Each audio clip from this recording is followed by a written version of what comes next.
Even though this reading week has been incredibly mid for me, I still managed to finish 3 books and I'm in the middle of 2 more, so let's talk about it. First book that I finished was Dear Debbie, which to be honest, I enjoyed it a lot more than I expected. So at least we started the week with a banger because everything about this book kept me at the edge of my seat. I was very invested with the characters. I really enjoyed the plot. Everything was great. All right, so I really enjoyed this book, highly recommended. Then that's when things went downhill for me. Because the next book that I finished was The Memory Police. My God, this book was so boring. Okay, I only finished it because I was trying to do a Goodreads challenge. And so I had to read like certain books and whatever for that challenge. And so I picked up this one because I've heard a lot of good things about it over the years. This was so boring. The entire time I was like, what is even going on? I don't understand the characters. I don't understand the plot. I feel like every time I was listening to it, it just was like jumping from things to things, like different stories and different POVs. And even the very end, I was like, what is even happening here? Like everything changed so much from what I was like, am I even reading the same book? It was very bizarre. And then the book just abruptly ended. So what did I even read? I have no idea. Okay, did not like that book.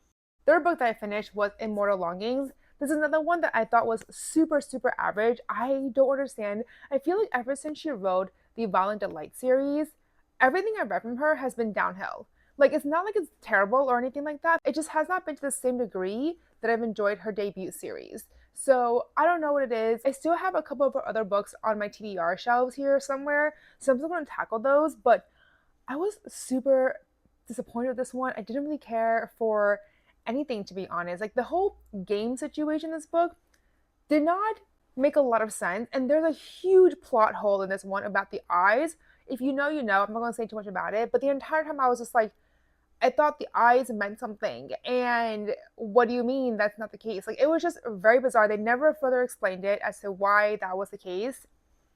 I don't know. And then the whole romance too, I don't know. It was just like not great in terms of how it was fleshed out. It seemed like the romance was there just to have a romance, even though it really did not need to have a romance. So this was a wash as well. Now I'm reading 2 books. The first one is Lucky Seed. This is one that also going downhill because I think I'm going to DNF this book soon. I'm at 15% of the way through and I do not like it. I don't like the characters. I don't like the story.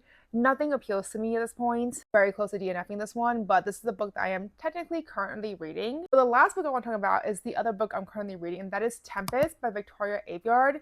Thankfully, this has not been a wash. I'm about halfway through this book right now, and I'm really enjoying it. So like I said, this week has been not the greatest. Started off strong, went downhill, continue going downhill, and I'm slowly coming back up again with Tempest. Here's hoping that next will be significantly better.